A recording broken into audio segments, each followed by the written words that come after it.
My name is Evelyn Ross, and I still remember the way the air felt that Thanksgiving evening in Seattle, cool and sharp in a way that usually made me breathe deeper. But that night my chest felt tight before I even stepped through my mother's front door.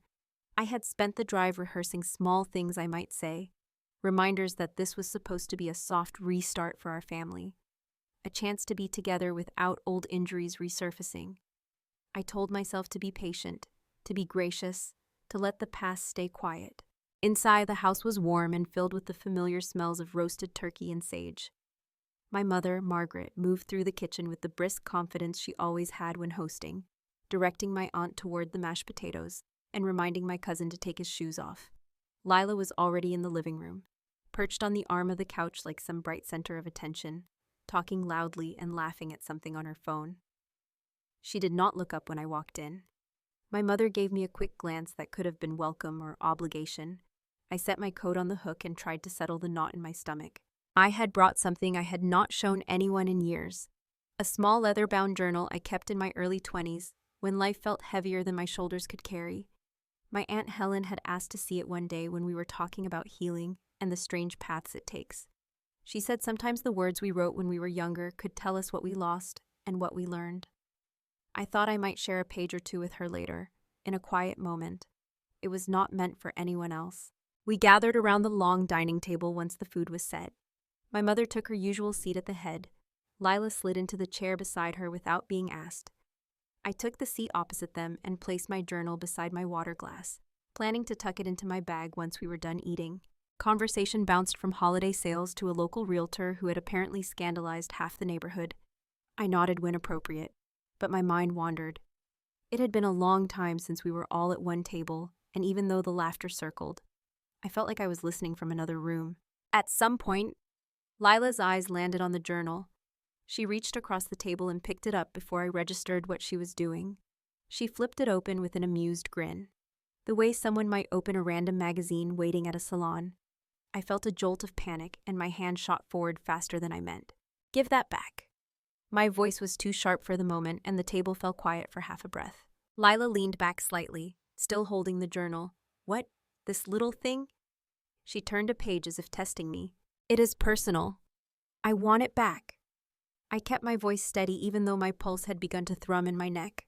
My mother exhaled in a way that sounded more like annoyance than concern.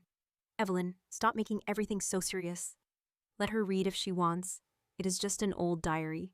The heat moved up my throat. "Mom, it is not for everyone." She waved a dismissive hand as if brushing away a fly. "Everyone knows you were moody at that age. Relax and let the girl have some fun." The girl, that was what she called my sister even now at 31 years old. Meanwhile, I had been the dependable one since I was barely out of high school. Lila looked at my mother, saw the permission in her eyes, and then looked back at the journal as if it now belonged to her. She cleared her throat playfully and began reading aloud. Thanksgiving 2010. Still working 2 jobs. Classes are getting hard. I keep wondering how much longer I can keep everything together. I wish someone would notice how tired I am. A few people chuckled softly, not out of cruelty, but because they did not understand what they were hearing. To them it was just old memories, harmless, maybe dramatic the way they assumed young women could be. My face tightened, but I stayed still. Lila flipped another page. February 2012. I had to tell Professor Hill I could not take the evening course anymore. I need the extra shift because Mom is behind on bills again. I wish I did not always feel responsible for everything. I feel invisible in this house. More laughter. My cousin shook his head like it was a joke he half understood. I felt a sting spread across my chest. I reached for the journal again, but Lila pulled it back out of reach. "Come on, Evelyn. You always act like you carried the world. People grow up. It is not that deep." Aunt Helen shifted uncomfortably in her chair, but she did not speak. She looked at me with worry, but not intervention. My mother gave me a look that warned me not to ruin the evening. Lila kept reading. She found a page I remembered writing late at night in a cramped studio apartment when I felt like the walls were closing in. I had been trying to take care of everything then. School and work and the daughter my mother leaned on too heavily. Lila read the lines slowly, and her voice lost the teasing lilt. I could tell she expected another easy laugh, but her expression changed as she read. "I do not think I belong in this family. I feel like a placeholder someone put in the wrong spot. The room stilled. The laughter died immediately. No one met my eyes. It was too honest for them. Too raw, too real to ignore. And for some reason that only made it worse. Lila blinked and looked at my mother as if waiting for direction. My mother scoffed lightly and said in a tone I had grown up memorizing, "Evelyn always exaggerates. She is just sensitive. She will be fine." The words hit with the same cold weight they always had. Sensitive. As if that explained away everything. As if my pain was a trick of my imagination. I pushed my chair back, the legs scraping softly against the hardwood floor. No one reached out. No one stopped me. I felt like I was drifting outside my own body, watching a scene that should have belonged to someone else. I walked from the dining room to the hallway and past the family photos that lined the wall. Most of them showed Lila smiling bright while I stood slightly behind her, always the one anchoring the frame. I stepped out onto the porch. The cold air hit my face, and for the first time that night, it felt like I could breathe. Inside, I heard the murmur of voices picking back up, the clatter of dishes being passed around, life moving on without me as if nothing had happened. I leaned against the wooden railing and let the quiet settle into my bones. The journal was still inside on that long table, surrounded by people who had never truly read me, even when the words were right in front of them. My hands trembled, but not from the cold. It was something deeper, something that felt like the beginning of a shift I could no longer stop. I stayed outside until the noise blurred and my thoughts steadied into something sharper than hurt, something steadier than shock. I waited until I could walk back to my car without anyone noticing I had begun to change, that something inside me had clicked into place. I drove home in silence with the streetlights sliding across the windshield like quiet witnesses. What I did not know then was that the humiliation at that table was not an isolated wound. It was the opening of a door that had been locked for years. The first step in an unraveling that would pull every hidden thread of my family into the light. By the time I pulled into my spot behind my building in Capitol Hill, my hands had finally stopped shaking, but the numbness in my chest lingered like a bruise that had not yet decided what color to become. I sat there for a moment with the engine ticking softly as it cooled, letting the weight of the evening settle into something I could hold without breaking. When I finally stepped out of the car, the cold bit at my cheeks and I felt strangely grateful for it. At least the cold made sense. Inside my apartment, the familiar quiet wrapped around me. No voices talking over each other. No laughter that cut like a knife. No one brushing off my hurt as if it were a minor inconvenience. I hung my coat, set my keys on the counter, and poured myself a glass of water. The silence was almost too loud. I leaned on the kitchen island and closed my eyes, letting the memory of that dining room rise whether I wanted it to or not.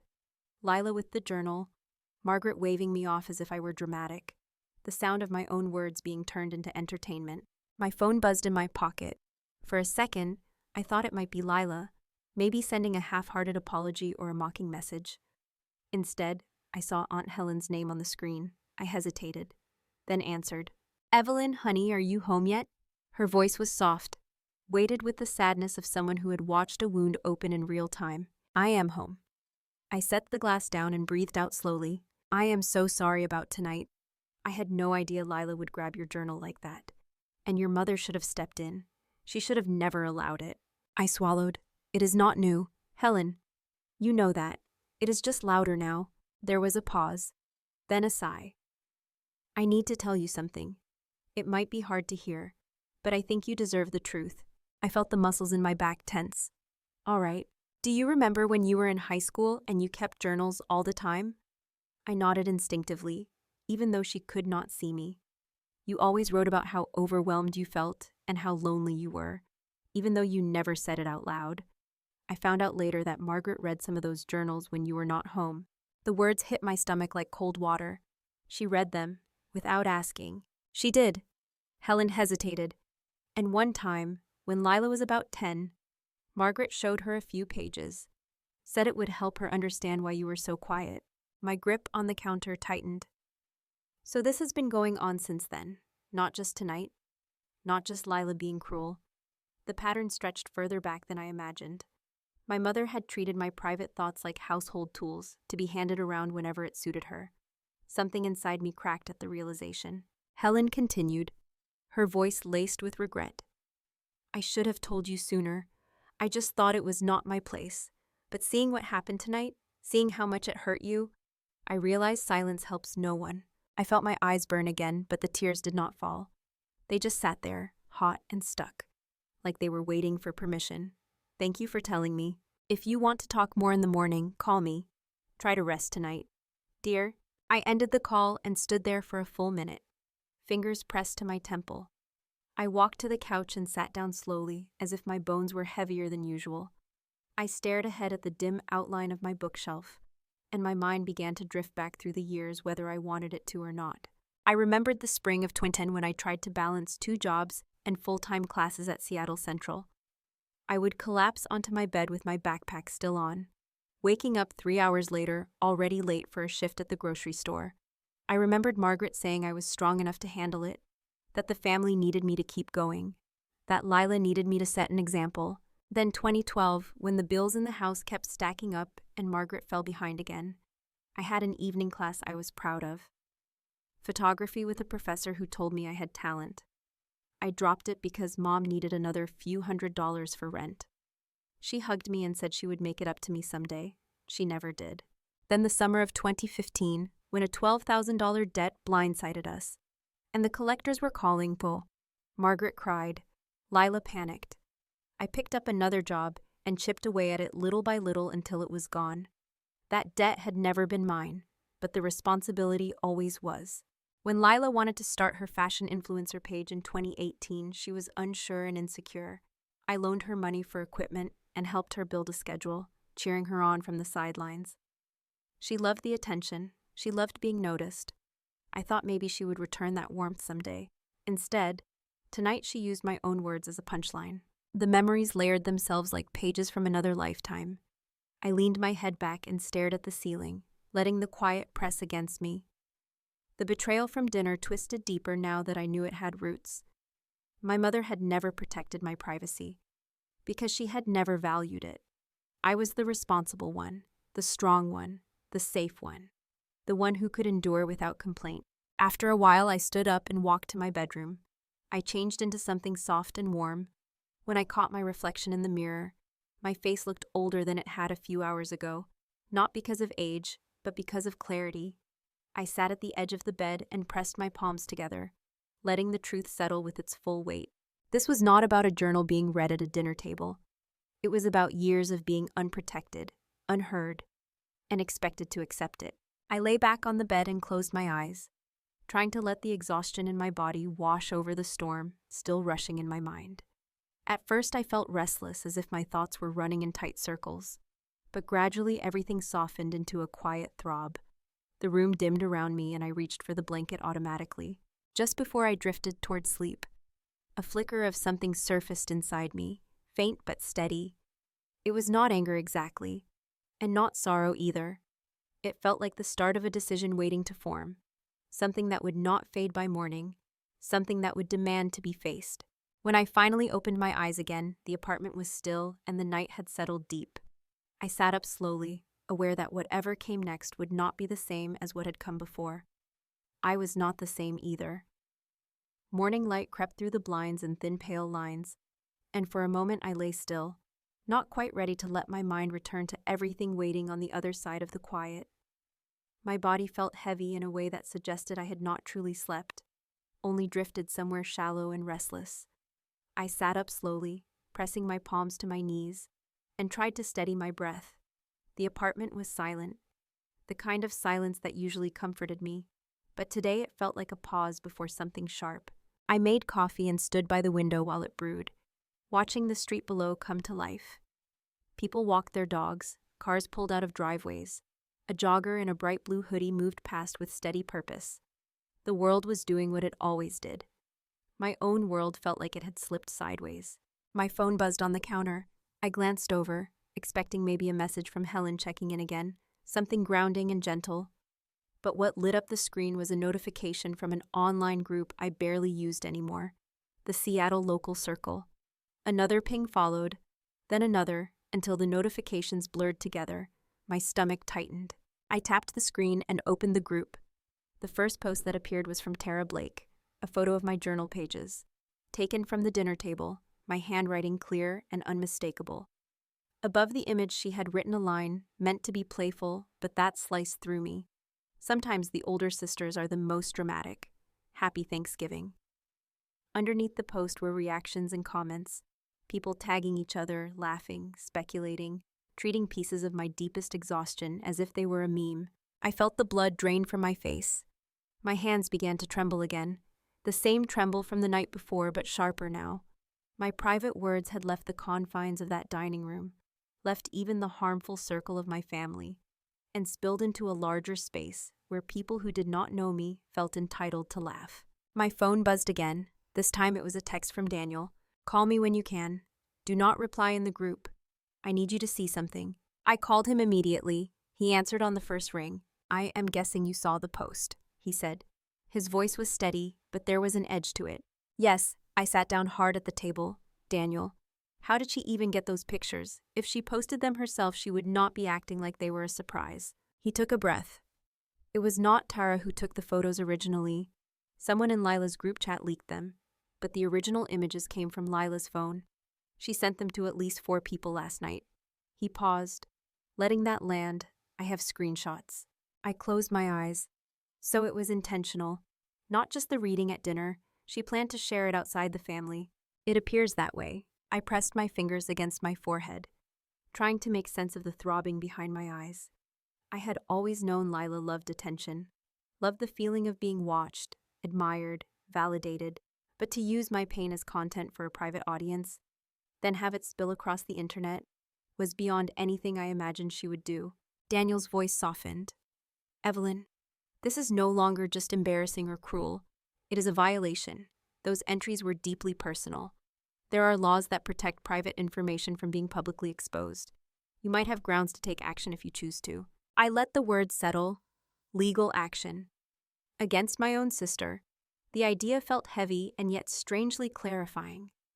For years I had swallowed hurt, justified it, minimized it, because family was supposed to mean something. But even family had limits, and mine seemed unaware they existed. I asked him to send the screenshots. When they came through, I stared at them for a long time. Messages from Lila's friends saying things like, "I can't believe she wrote all this," or "She really thought her life was that tragic," or "Seriously, Lila, you should read more. She could be a sitcom character." And beneath those, the image of my journal pages, my handwriting exposed to strangers who treated it like entertainment. Another notification flashed.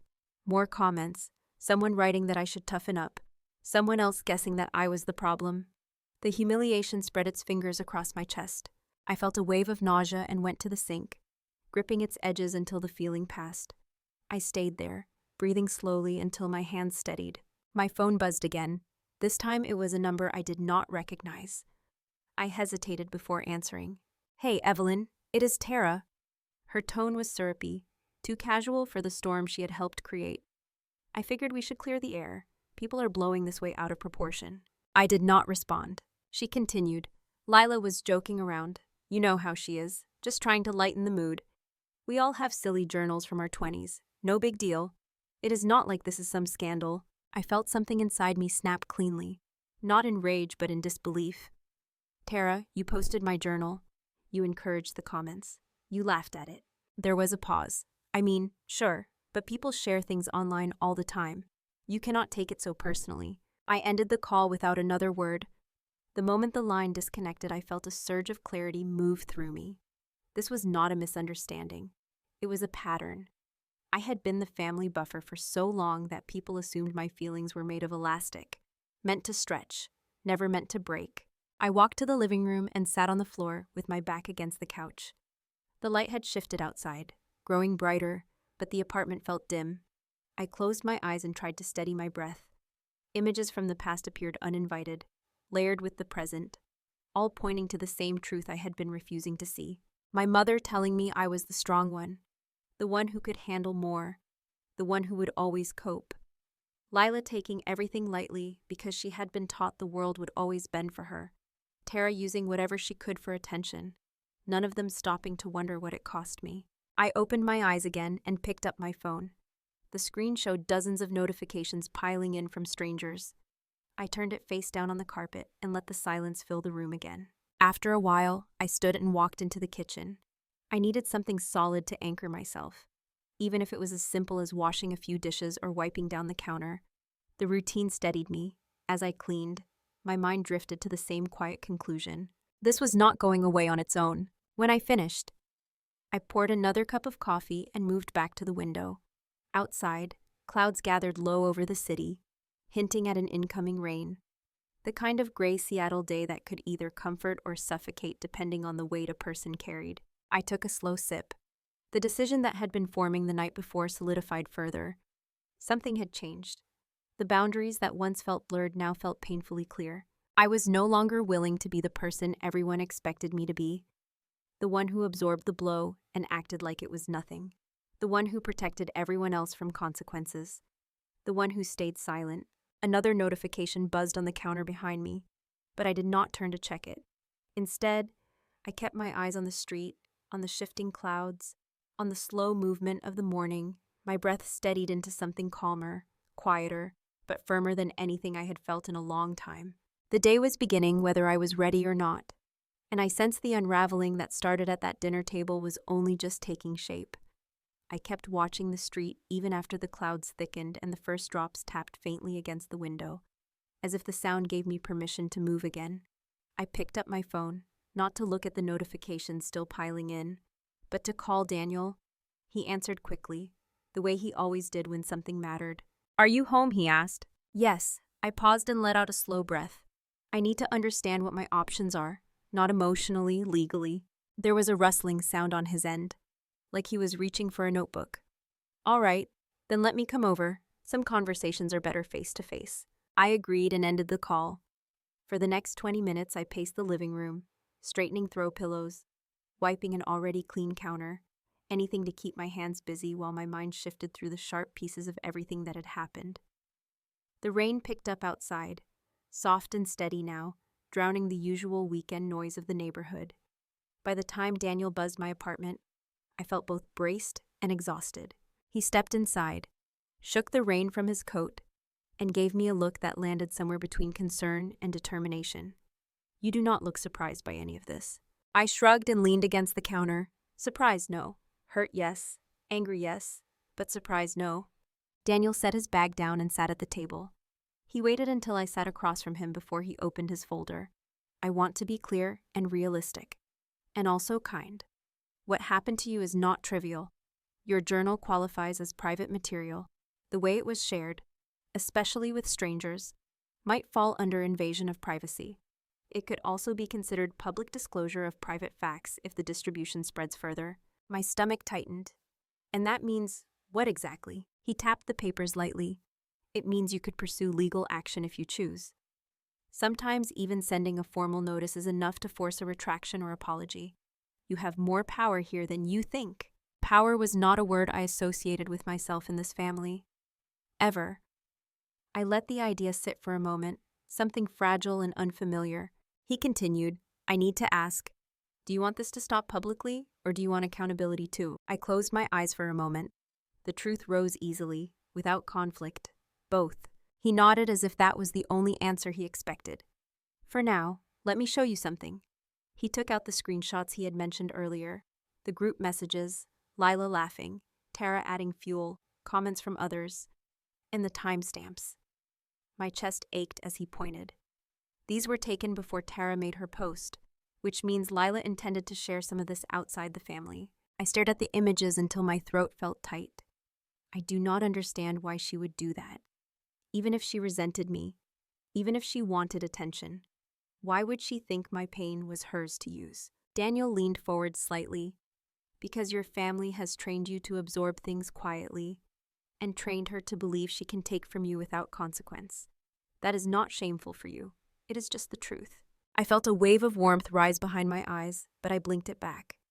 I am so tired of all of it, of being the strong one, the reasonable one, the one who forgives, the one who swallows everything and pretends it does not hurt. He nodded slowly. Maybe it is time to stop swallowing. I looked out the window again. The rain had turned into a steady curtain now, blurring the view of the street. I let the quiet stretch out before speaking. If I do anything legal, my mother will say I am destroying the family. She always makes everything my fault. Daniel exhaled softly. Families like that rely on silence. But silence is how people get hurt again and again. He paused, choosing his words with care. You are not responsible for their comfort, Evelyn. Only your own safety and dignity. Dignity. Another word that struck something deep. I sat back and rubbed my hands together. All right, so what is the first step? For now, we document everything, Kat.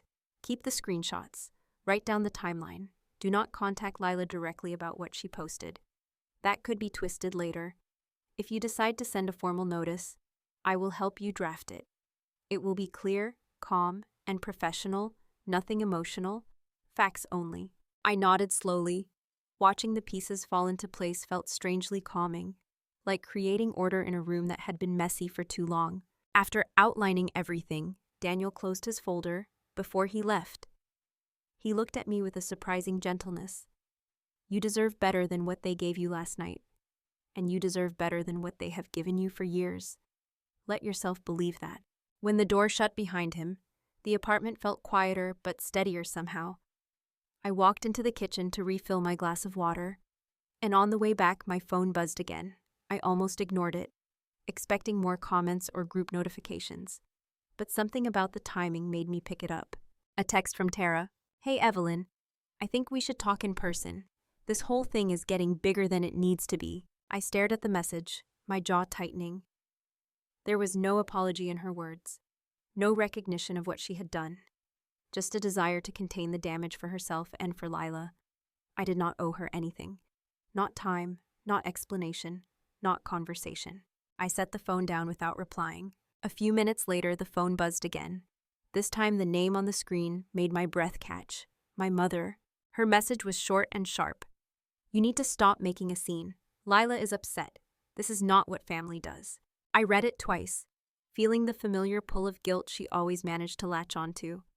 The implication that my hurt was a disruption, that Lila's actions were nothing compared to the inconvenience of my reaction, that keeping peace mattered more than keeping boundaries. I typed nothing. I just locked the screen and placed the phone face down again. The rain kept falling outside, steady and insistent, drumming softly against the window. I sat back at the table and let the quiet rumble of the storm settle into me.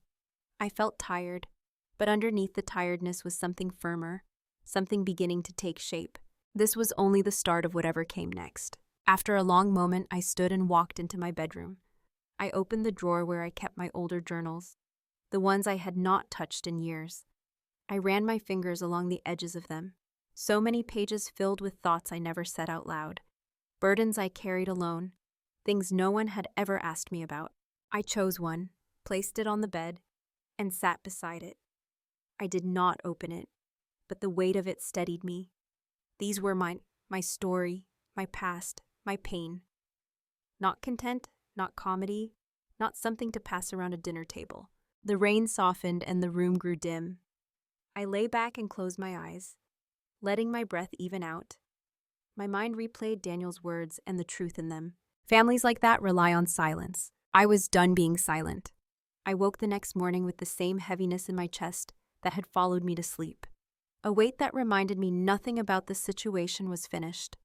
The sky over Seattle was still gray, the kind of gray that seemed to flatten the world into something quieter. But inside my apartment, my thoughts felt loud. I made coffee and sat at the table where Daniel and I had spoken the day before. The folder was still there. The screenshots were still there. The truth was still there. I carried the mug to the couch and sat down slowly. My eyes drifted to the bookshelf, and I thought of the old journals tucked away in the bottom drawer of my bedroom. I had not read them in years. Some part of me always believed they were too heavy to reopen, as if my younger self were sitting inside them waiting to remind me how much I had carried alone. But now that younger self felt closer than ever. I stood and walked to my room, opened the drawer, and lifted out a narrow cardboard box I had not touched since before the pandemic. Inside were letters, a few photos, and 2 thin journals I had used between 2004 and 2006. They were the ones I kept before life pushed me into adulthood faster than I wanted. My handwriting looked smaller then, rounder, almost shy. I sat on the bed and let my thumb brush along the pages without opening them fully. A soft knock startled me. I froze for a moment, then went to the door. When I looked through the peephole, I saw Aunt Helen standing in the hallway with her coat zipped all the way up and a paper bag in her hands. Her presence brought an unexpected rush of relief. I opened the door and stepped aside so she could come in. She placed the bag on the counter and took off her gloves. Her movements slow, as if she were being careful not to disturb something fragile. "I brought you some muffins from Pike Place."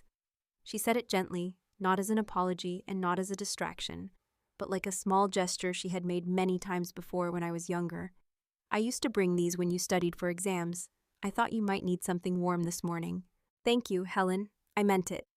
Her kindness always landed softly, without expectation. She sat at the table while I made tea for her. The silence between us was comfortable. A contrast to the sharp quiet that had filled the house the night before Thanksgiving dinner ended in that awful way. When I sat down across from her, she folded her hands and looked at me the way only she could, with steady concern. I could not stop thinking about what happened. She said, "I hardly slept." It kept replaying in my mind. The way your mother brushed you aside, the way Lila read those pages as if they meant nothing. It felt wrong in every direction. "It was wrong," I said. The words came easier now, and it was not the first time. "You told me something last night I cannot get out of my head. That Mom used to read my journals when I was a teenager." Helen nodded with a sad smile. "You were 16 the first time I realized it. You had gone to a school trip, and Margaret asked me to come by. While I was there, she took one of your notebooks from your nightstand and read a part of it aloud to me. She said it helped her understand you better. I remember telling her it felt like a violation. She brushed me off. A coldness spread through my chest. Did she do that often? I think more than once. And one time, when Lila was around 10, I remember Margaret showing her a page or two. She claimed it would teach Lila empathy, but it was a misguided attempt at best and damaging at worst. I pressed my fingers to the bridge of my nose. All these years, I thought my privacy only mattered to me. Turns out it never mattered to them at all."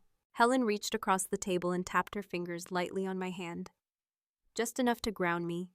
You were the child who kept everything inside. They mistook that for strength. They never learned the difference between resilience and silence." The words stung in their accuracy. I had always been the child who said I was fine even when I was falling apart. The strong one. The reliable one. The one who did not need comfort. The one who could handle more. Helen set her tea down and pulled a small envelope from her coat pocket. "I brought you something. I found these last night when I got home. Letters your mother wrote to me years ago. I thought they might help you understand this pattern a little better." I opened the envelope and unfolded the first letter, written in my mother's neat cursive. The date at the top read April 2002. As I scanned the words, I felt a chill. In the letter, my mother described me as dependable to a fault, said I was the kind of child she did not need to worry about. She also mentioned Lila, saying she required extra attention because she was sensitive and easily overwhelmed. The implication was clear. I was not allowed to be sensitive because someone else needed that space more. Helen watched me carefully. "You see it now, don't you? This did not start last week. Your mother has always relied on you to absorb the emotional weight of the family, and she assumed that meant your feelings were optional." Optional? That word slid into the hollow spot in my chest with perfect accuracy. I folded the letter and placed it beside me. There was a tightness rising in my throat, but this time it did not feel like pain. It felt like clarity. I had spent most of my life trying to earn space in a family that had already assigned me a role I never agreed to play. Helen took a slow sip of her tea. She looked tired, not frail, just weighed down by the truth of what she had carried quietly for too long. "I am sorry I did not tell you sooner," she said. "I thought your mother would grow out of that kind of thinking, but she never did. And now her choices are hurting you in ways she refuses to acknowledge." I nodded. "Thank you for telling me. It means more than you know." She gave a small smile. "You deserve to know the truth, and you deserve better than how they treated you." After she left, I stayed at the table with the letters spread out in front of me. The rain had stopped and a soft light filtered through the windows. The apartment felt warmer, but my thoughts churned with a new sense of purpose. The past had been laid out clearly, not as an excuse, not as a justification, but as a map of how I had been shaped, pushed, defined by people who believed I could handle anything simply because I never broke in front of them. I picked up one of those journals from the box, held it in my hands, and let the familiarity of the worn spine settle me. The silence in the room was no longer suffocating. It was waiting. I reached for my phone to check the time and saw several missed notifications from overnight. More comments, more reposts, more strangers dissecting the parts of me I had written in solitude years ago. I locked the phone again and set it aside. The window beside this couch rattled softly as a breeze moved through the neighborhood. The sound steadied me, pulling me back into myself. There was one thing left to do before the day could move forward. I went to the small storage closet near the hallway and pulled out a box I kept on the top shelf. Inside were documents I had saved from the past decade, bills, receipts, old schedules from the years I worked 2 jobs, the paper trail of a life spent holding things together. I carried the box to the table and set it down next to the letters, all of it. Every piece of evidence that told the story no one in my family had ever cared to read. A story they had assumed was exaggerated or imagined or not worth acknowledging. I sat down and began sorting through the papers, organizing them into a timeline the way Daniel had taught me. The past was no longer something I feared. It was something I could finally look at without flinching. When I finished organizing the pile, I sat back and closed my eyes. The apartment was quiet again, but this time the quiet felt like strength rather than emptiness. I opened my eyes slowly, feeling the edges of a decision taking shape inside me, steady and unyielding, ready to move me into whatever came next. The decision formed so quietly inside me that I barely noticed it take shape. But once it settled, it felt solid. I gathered the letters, the journals, the documents, and placed them back into their boxes. When everything was put away, I walked to the window and watched the sky shift from gray to a muted silver. Seattle had a way of reflecting my mood without trying. My phone buzzed on the counter. I let it ring. Then it buzzed again and again, until the vibration felt like it was crawling across the room toward me. I finally picked it up. Dozens of notifications clustered at the top of the screen. Mentions, tags, messages from numbers I did not recognize. I opened one out of instinct, then wished I had not. A video had begun circulating. It was a screen recording of Tara's post, along with a thread of comments that seemed to grow by the minute. Strangers speculated about my life, my mental health, my character. One person wrote that I was probably playing the victim. Another said I needed thicker skin. A few defended me, but their voices were drowned out by the noise. I locked the phone and set it face down again. My heart thudded against my ribs, a slow and heavy ache. A moment later, the phone buzzed with a call. This time, the name on the screen made my breath pause. It was Layla. I considered letting it go to voicemail, but something in me wanted to hear how she would explain herself. I answered and held the phone to my ear without speaking. Her voice was shaky and rushed. She said she could not believe how big this had gotten. She said people were turning on her. Brands were reaching out to cancel partnerships. Her follower count was dropping by the hour. She said she was being treated unfairly, that she had not meant for things to go so far. She kept insisting that everyone was overreacting. She did not mention me, not once. Not the humiliation, not the betrayal, not the pain of hearing my own words turned inside out. When she finally stopped to breathe, I said her name softly. Lila, that was all. My voice sounded distant to my own ears. She took that as permission to keep talking.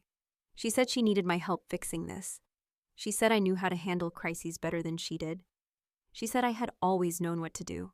For a moment, I let the silence stretch between us, noticing how easily she slipped into the old pattern. I absorb. She unloads. I repair. She resumes. But I did not repair anything this time.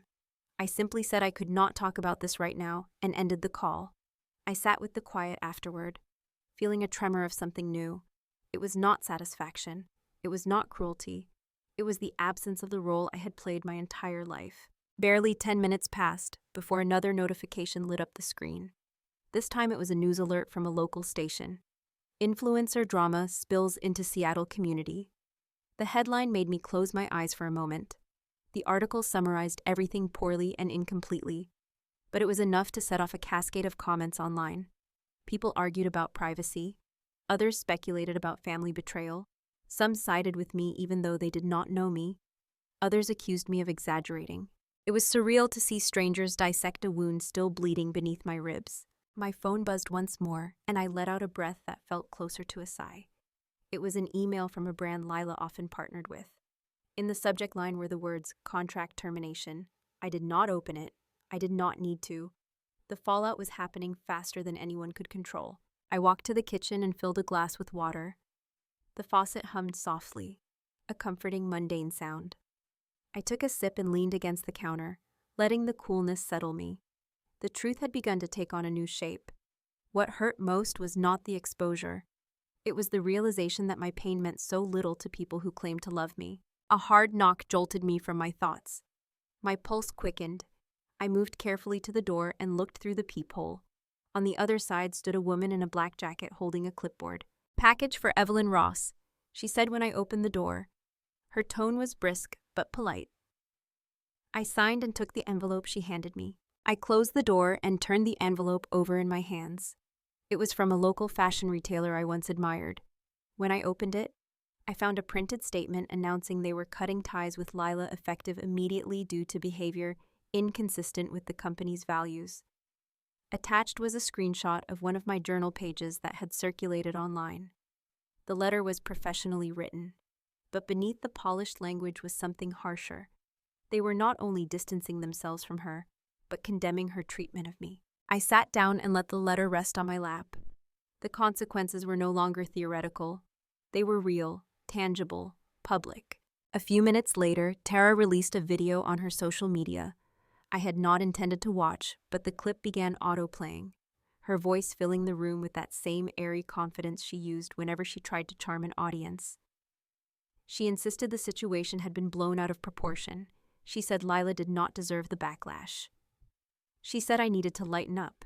Toward the end, she laughed, saying that some people cling to childhood trauma for attention. She added that families tease each other all the time and that I should be grateful my sister cared enough to read my writing.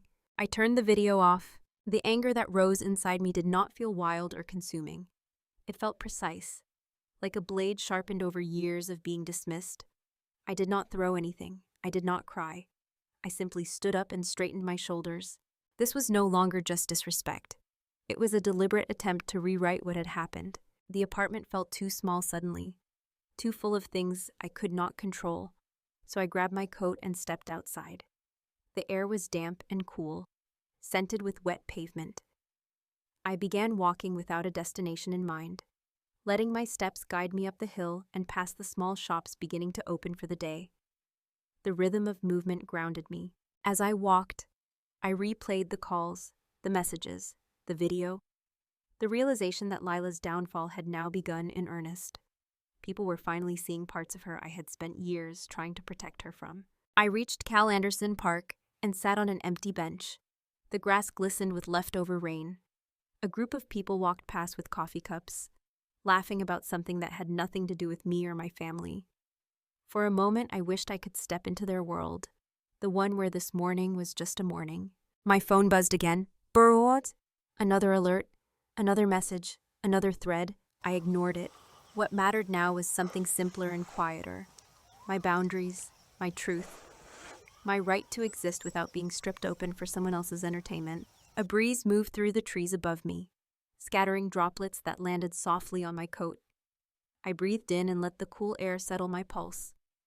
There was a pause inside me, a stillness, like the moment before a tide shifts. I stood again, ready to go home, knowing that whatever happened next would demand clarity and resolve. And for the first time in a long time, I felt both beginning to grow in me. I walked home from the park with a steadiness that surprised me, as if the cool air had cleared a narrow path through the noise inside my head. By the time I stepped back into my apartment, I knew there was one conversation that could not be avoided any longer. Not with Lila, not with Tara, with my mother. The thought alone made my stomach tighten. Margaret had always been the axis the family rotated around. Not because she earned the position, but because she demanded it. She carried a gravity that pulled everyone into submission. Even me, especially me. But something had shifted since Thanksgiving. Something inside me had stopped bending. I changed into a dry sweater and pulled my hair back, then stood by the door for a moment, feeling the familiar tug of reluctance. I had spent my whole life walking into that house hoping things might be different. Today I was walking in knowing they would not be. I picked up my keys before doubt had time to settle. The drive to my childhood home in North Seattle took about 20 minutes. Long enough to rehearse what I might say. Long enough to realize rehearsing was useless. My mother would steer every word if I let her. The trick was not letting her. When I pulled into the driveway, her porch light was already on, even though it was only late afternoon. That light had always felt welcoming once, decades ago. Today it felt like a warning. I walked up the steps slowly and knocked. I heard the familiar shuffle of her slippers before the door opened. She looked me up and down, her mouth pressing into that thin line she used whenever she thought someone was wasting her time. I hope this is not another overreaction. Evelyn, things have already been dramatic enough. I stepped inside without waiting for an invitation. The house looked the same as it had when I was a teenager. The same framed photo of Lila on the mantel. The same perfectly arranged living room that felt more like a display than a home. Mom, we need to talk. She sighed and crossed her arms. It better not be about that silly journal again. You are 34 years old. You should be able to laugh things like that off. My jaw tightened. It was not silly. It was private. And you allowed her to read it. You encouraged her. She waved her hand dismissively. Your sister was trying to lighten the mood. You know how sensitive she is. She needed the attention. It was Thanksgiving. Everyone was supposed to be in good spirits. I stared at her, feeling a familiar heat crawl up my throat. She needed the attention, a sentence that summed up my childhood better than anything else could. I kept my voice steady. You did more than allow it. You have been doing this for years. Helen told me. You used to read my journals when I was a teenager. You even showed some entries to Leela. My mother stiffened. The slightest freeze of her shoulders. Helen talks too much. And yes, I read them. I was your mother. I had every right to know what was going on inside your head. You never talked to me. You were always off in your own world acting self-sufficient. Someone had to understand you. I shook my head. Understanding me does not require violating me. You never protected my privacy. You never protected me at all. She lifted her chin. You never needed protecting. You were the strong one, the dependable one. Lila was different. She was fragile and emotional and needed attention. You knew that. You were always so steady and serious. You did not need what she needed. There it was. The truth she had never said out loud until now. And it struck with a clarity so sharp it felt like something inside me clicked into a new alignment. No, Mom, I said quietly. What I needed was recognition, respect, compassion. You decided those things belonged to her, not me. Margaret scoffed. You always make yourself sound like a martyr. You took on responsibilities because you wanted to. No one forced you. I felt something inside me crack, not painfully, but like a bone resetting to its rightful shape. That is not true. I dropped classes because you needed help with bills. I worked long hours because the family relied on me. I protected Lila because you told me she could not handle anything on her own. None of those choices were for me. They were for all of you. She looked away, annoyed rather than ashamed. That is what older siblings do. Families lean on each other. Families do not weaponize someone's silence. I took a step closer. Families do not treat one daughter like she is unbreakable and the other like she is untouchable. Families do not laugh when one of them is humiliated. You let her read my journal, and you let everyone laugh. And you told me I was sensitive for being hurt. Margaret set her jaw tightly, but her voice cracked just enough to give away something softer underneath her hardness. I was trying to keep peace. If you had reacted calmly, everyone would have moved on. This time my laugh was bitter. You mean if I had swallowed it silently like I always did? She bristled, but she did not deny it. I pressed on, feeling the strength in my voice grow steadier. You have built this family around the idea that I can absorb anything. You never asked whether I should. You never cared whether I could. Lila has done real harm, and you defend her, again. Margaret's face twisted with a flash of frustration. She is under a lot of stress right now. People are being cruel. That was never her intention. You know how the internet twists things. I stared at her in disbelief. My words were not twisted. They were exposed. And you still do not care that it happened. You only care that your younger daughter is uncomfortable. For the first time, her expression faltered. The mask she had worn for decades cracked slightly at the edges. revealing something like unease, maybe even fear, but she recovered quickly. "What do you want from me, Evelyn?" "An apology, is that what this is?" I held her gaze. "I want accountability. I want you to admit what you allowed, what you contributed to, and I want you to understand that things will not return to the way they were." Her voice sharpened. "You are destroying this family with all this drama." The words did not hurt the way they once would have. Instead, they illuminated something painfully obvious. "I am not destroying anything," I said. "I am refusing to let it destroy me any longer." She opened her mouth, maybe to argue, maybe to defend herself further, but I was done. I turned toward the hallway and walked to the closet where she kept boxes of family keepsakes. I knew exactly what I was looking for. On the top shelf, behind a stack of old photo albums, was a plastic container I remembered from years ago. Inside were journals I had left behind when I first moved out. Journals I assumed were lost. Journals she had apparently kept. I pulled the box down and carried it to the living room. Margaret followed, her voice rising slightly. "Those are mine to keep. They are part of our family history." "No," I answered calmly. "They are mine, my history, my words, and I am taking them." She stepped back as if the firmness in my voice startled her. I gathered the journals and placed them in my bag without another word. When I walked to the front door, she called my name, but I did not stop. I opened the door, stepped out onto the porch, and felt the cool air wrap around me like something close to freedom. As I walked to my car, I heard her voice again, smaller now, reaching for something she no longer knew how to hold. But I did not turn back. I unlocked the door, got inside, and started the engine. The house behind me was exactly as I had left it, but everything inside me had changed. The boundary I had been too afraid to draw was now clear, firm, and alive. I drove away slowly, knowing this was only the beginning of a different kind of reckoning, one that would unfold whether my family was ready for it or not. I drove back to my apartment with the journals beside me in the passenger seat, the weight of them strangely comforting. The sky had darkened again, and the streetlights cast long reflections across the wet pavement, turning everything into shifting bands of gold and gray. By the time I parked and carried the journals upstairs, the quiet inside my home felt different. Not empty this time, just mine. I set the journals on the table and stood there for a moment, letting the stillness settle. Then my phone buzzed. I expected another wave of notifications or a message from my mother demanding further explanation. Instead, I saw a text from Daniel. "Call me when you get home. I have something prepared." I sat down and took a breath before calling. He answered quickly, as if he had been holding the phone in his hand. "Good. You are home. I wanted to update you. I drafted a formal notice. It is a clear request that all photos of your journal be removed, and a demand that no further distribution happens. It is not hostile. It is factual. It puts her on record." I rubbed my forehead. "And if she refuses, then we escalate, but we start here." He paused. "How are you holding up?" There were too many answers to that question. Instead, I said I confronted my mother. "I can hear it in your voice." He sounded almost relieved. "And how did she respond?" "Exactly how you think she would." He let out a slow breath. "Sometimes the hardest boundary is the one we draw with the people we love, or the people we wish had loved us differently." I felt those words settle deep. "I can email you the notice tonight," he said. "You can decide if you want me to send it or if you would like to deliver it directly." "You send it.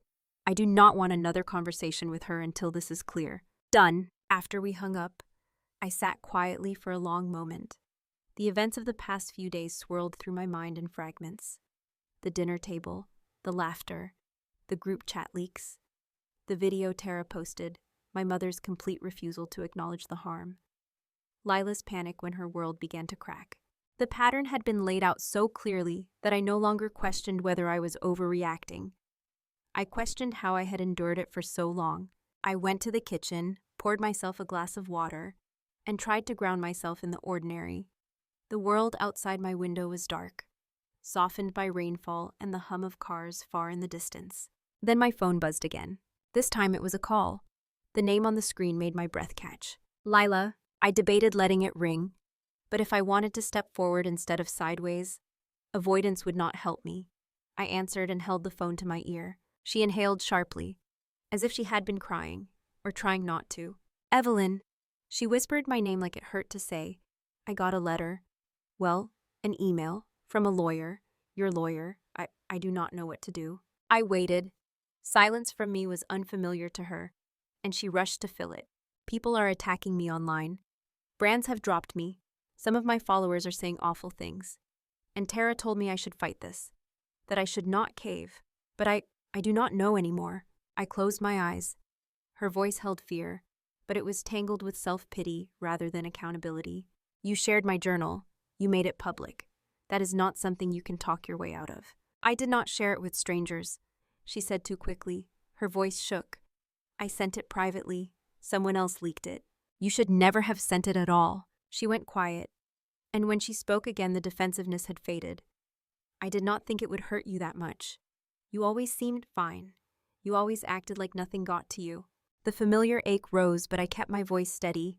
I was not fine. I was quiet. Those are not the same, she cried softly. I guess I did not realize there was a difference. I sat down on the couch. Lila, this is not about your followers or the brands. It is about what you did to me, what you have been doing for years without realizing it. You turned my pain into something to laugh at. And Mom let you. She sniffed. I know. I am sorry. I really am. I just do not know how to fix any of this. I let the silence settle again, because I needed her to feel it, to sit in it without me bridging the gap. You do not fix it with me first, I said finally. You fix yourself, then we talk. She was quiet for a long moment. I do not want to lose you. You already did, I thought, but I did not say it. We ended the call without resolution, without comfort, without the familiar pattern of me rescuing her. When the line went silent, I set the phone aside and breathed in slowly. For years, I had been the buffer between her and consequence. Now consequence had arrived on her doorstep, and for the first time she was answering alone. Hours passed slowly. The rain grew heavier. I made a simple dinner and ate it without noticing much of the flavor. My mind drifted between the confrontation with my mother and the tremble in Lila's voice. Every part of the story felt tangled, but the knots were finally loosening. Just after 8, my phone buzzed again. A text from Daniel. Notice delivered. I stood by the window, watching the reflections of passing cars streak across the wet pavement. The air smelled clean. My apartment felt different now, as if reclaiming old journals and naming old wounds had shifted something fundamental in the walls. Then another text arrived, this time from an unknown number. It was short. We need to talk. Please, I will come to you. I knew immediately who it was. Lila. A thin thread of unease moved through me. Not fear exactly, but the quiet realization that whatever came next would bring the story into a new phase. A deeper confrontation, a sharper truth. I put the phone down gently and let my breath settle into the silence around me. The night stretched long ahead, waiting. I stared at the message for a long moment, the words blurring slightly on the screen. I will come to you. It was strange how 7 small words could feel both like a plea and a warning. I set the phone on the counter and let the quiet hold me for a few breaths. Whatever Lila wanted, whatever she thought she needed to say, I knew it would not come from a place of clarity, not yet, not while she was still spiraling. I poured myself a glass of water, trying to steady the humming in my chest. Dusk had folded into night, and Seattle's streetlights glowed against the wet pavement like scattered coins. The rain had finally stopped. For a moment, I wondered if she might show up without waiting for a reply. That had always been her way. Bursting into spaces, expecting welcome. But she did not come, not that night. Instead, I woke the next morning to a cool, pale light and a city washed clean. My thoughts felt clearer than they had in days. I moved slowly through my morning, making tea instead of coffee, opening the windows even though the air held a bite. The apartment smelled like rain and quiet. By mid-afternoon, I received a message from one of the local community organizers I occasionally worked with. They were hosting a small weekend event in Green Lake, a kind of neighborhood showcase where vendors, nonprofits, and local creatives shared projects. She asked if I could attend to speak briefly about a design collaboration we had done earlier in the year. I hesitated. I had no desire to be seen, not after the wildfire of the last few days. But something inside nudged me. Showing up for my life again felt like the kind of movement I needed. So I agreed. The next day arrived gray but bright. the kind of Seattle morning where every surface glistened. I drove to Green Lake, parked near the community center, and felt my nerves thrum beneath my skin as I stepped out. People milled about with coffee cups and tote bags, bundled in sweaters, chatting amiably. It felt normal, too normal, almost jarring after the week I had lived. I checked in with the coordinator and stood near the edge of the small stage area while another speaker finished. As she stepped down, the coordinator called my name and motioned for me to come up. I inhaled, walked to the front, and spoke briefly about the design project. It felt good to sound calm, steady, composed, to remember that the mess unfolding online was not the whole world. When I finished, there was a warm round of applause. I stepped off the stage feeling lighter, almost proud. But that lightness lasted only a few seconds. The coordinator hurried over to me, her eyes uncertain. "Evelyn, your sister is here. She asked if she could have a moment, and she wants to speak." My stomach dropped. A familiar dread coiled low and tight. I followed the coordinator's gaze and saw Lila standing near the back of the crowd. Her hair was pulled into a messy knot, and her face looked exhausted, almost deflated. Her clothes were simple, not curated for a camera. She looked smaller somehow. She lifted a hand slightly when she saw me, not a wave, more like surrender. I gave a slow nod. I do not know why. Maybe curiosity. Maybe a tired hope that she would not make things worse. Maybe because I was done running. When she stepped onto the small stage, the crowd shifted. Some people recognized her from the recent online drama. I saw a few phones come out hesitantly. Lila held the microphone with both hands as if afraid she might drop it. "Hi, I am Lila Ross. Some of you know me from social media. Some of you probably know me from the mess this week." Her voice trembled, but she kept going. I asked to speak because I need to say something that should have been said a long time ago. She glanced at me, then looked out at the crowd again. "I hurt my sister, not by accident, not by mistake, but because I have spent most of my life covering my insecurities by acting loud and careless. I shared pieces of her that were never mine to share. I thought it was funny. I thought people would think I was witty or edgy." She paused, swallowing hard. She wrote about things I never even tried to understand. Things she carried for our family. Things I benefited from without ever acknowledging. People in the crowd shifted uneasily. The weight of her words hung heavily in the air. She looked down, then raised her eyes again, voice steadier this time. "My mom always said Evelyn was the strong one, the one who did not need comfort, the one who would be fine. And I believe that. I believe she could handle anything. So I treated her like she did not have feelings at all. It became easy to disrespect her, easy to use her, easy to take her for granted." Her voice cracked. "And then I read her journal, and I threw her words into the world like they were nothing, like she was nothing." She shook her head. "I cannot undo that. I cannot pretend I did not mean to hurt her. I did, because I thought her strength meant she would bounce back, that she would forgive me, that she would just be there the way she always was." A tremor ran through her shoulders. "But she is not here to save me anymore. She should not have to be." People watched silently, even the ones who had been recording lowering their phones a little. Lila took a breath that sounded like it hurt. Then she reached into her bag and pulled out a small stack of folded papers. I recognized them instantly. They were pages from my journal that I thought were gone forever.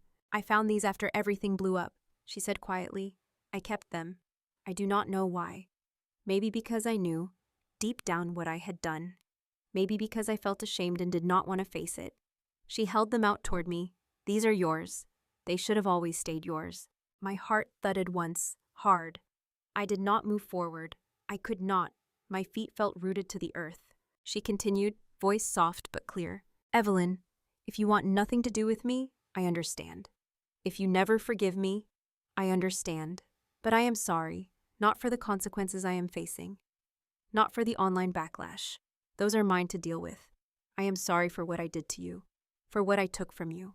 A silence settled over the space, heavy but still. She placed the folded pages on the edge of the stage floor, almost reverently, as if laying down something fragile she did not trust herself to hold. When she stepped back, the coordinator gently took the microphone from her. Unsure how to follow something so raw, people murmured quietly. A few stared at me with sympathy.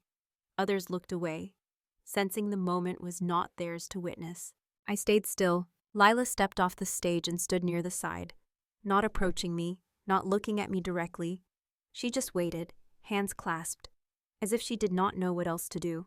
My eyes drifted to the folded papers resting on the stage, pale against the dark wood. They felt like a door cracked open, but not yet stepped through. I exhaled slowly, feeling the weight of the years between us settle into the stillness. I walked toward them, each step measured, deliberate, unsure of where the next one would lead. I picked up the folded pages slowly, feeling their weight as if they carried more than ink and paper. The crowd around me dissolved into a soft hum, and the world seemed to pull inward, leaving only the damp air, the quiet shift of people stepping aside, and my sister standing a few yards away, unsure of her own hands. I did not open the pages. I simply held them, letting the rough edges press lightly into my palm. Lila watched me with the mix of hope and fear that made her look younger than she was. For a moment we stood there in a silence that felt strangely gentle. Then she lowered her eyes as if bracing for something she was certain would hurt. I walked toward her at a steady pace. Each step felt like a deliberate undoing of the patterns that had shaped our entire lives. When I stopped in front of her, she lifted her gaze, her eyes rimmed red, her breath quick and uneven. She looked like she wanted to speak but could not find the words. "Thank you for saying what you said," I told her quietly. My voice felt steady, but my heart thudded with a mix of ache and release. "What you did today mattered." She let out a breath that trembled. I meant every word. I nodded. "I know you did." Her eyes filled again, though she blinked quickly to keep the tears from falling. "I do not expect anything from you. Not forgiveness, not closeness. I just needed to tell the truth, and to give those back to you." I looked down at the pages in my hand, then back at her. "They are mine, and I will keep them safe this time." She nodded, understanding the deeper meaning without me having to explain it. She wiped her cheek with the back of her hand. "I am trying, Evie. I really am. I have started therapy. I stopped working with Tara completely. I know I have a long way to go." Hearing her say my name like that, not as a plea, but as an acknowledgement, stirred something inside me. Not the old pull to fix her or rescue her. Something quieter, something more cautious and real. "Trying is good," I said. "Trying is a start, but trying does not erase what happened." She nodded again, her shoulders sagging under the truth she had already accepted. "I know, and I am ready for whatever comes next." We stood there for another moment, letting the calm settle around us. Then I stepped back slightly, giving both of us room to breathe.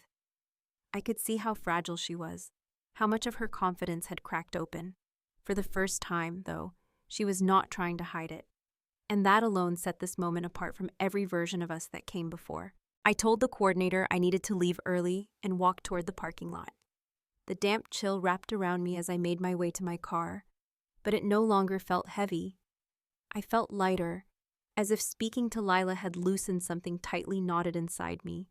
That night, after I got home and changed into soft clothes, I sat on the couch with the journal pages beside me. I smoothed them carefully but did not read them. I did not need to. Those words belonged to a younger version of me who had carried more than she should have. She deserved peace now, not reopening. My phone buzzed twice. First a message from the community coordinator thanking me for coming, then one from Lila. It was simple. "Thank you for hearing me." I did not reply. Not yet. Not because I was angry, but because space was the healthiest thing either of us could offer. A few weeks passed quietly. December came, and with it a softer rhythm. Lila and I exchanged occasional messages, nothing emotional, mostly practical things or small check-ins. She sent a photo one morning of the part-time job she had taken at a small bakery near Fremont. Flour on her apron, hair pulled back, no filters. I felt something warm settle in my chest when I saw it. She was changing in ways that did not need an audience. My mother did not reach out. That silence felt like a wound and a relief, all at once.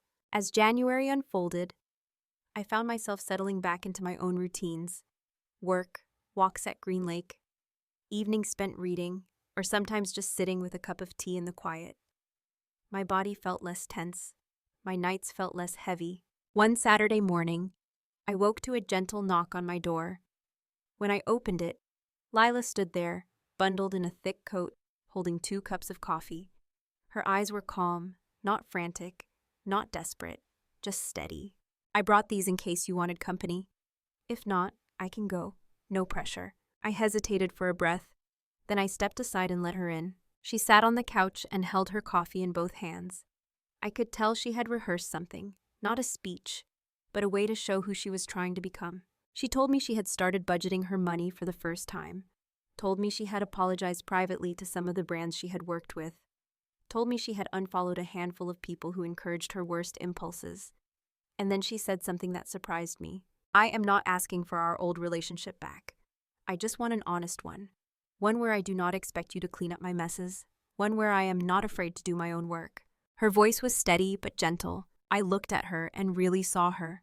Not the curated version, not the dramatic mask. Just my sister, fragile, trying, owning her flaws without flinching away from them. I nodded slowly. Honesty is a good place to start, but we go slow, and we keep boundaries. She smiled, small but real. I can do slow, and I can do boundaries. We talked for another hour, not about the past, but about small everyday things. It felt like learning a new language together, one built on accountability instead of assumption. After she left, I stood by the window with the soft winter light spilling across the floor. The journals were on the shelf now, not hidden, not forgotten, just part of the story that shaped me, no longer controlling me. I took a deep breath and opened a fresh notebook, the first blank one I had bought in years. On the first page, I wrote a single sentence, a simple truth. "This is mine." I sat back, letting the quiet settle. And now, if you were with me through this story, I am curious. Have you ever had to rebuild a relationship with new boundaries or choose peace over closeness? I would love to hear your thoughts or your own stories if you feel comfortable sharing. It helps this community grow, and it reminds us we are not alone in learning how to protect our hearts.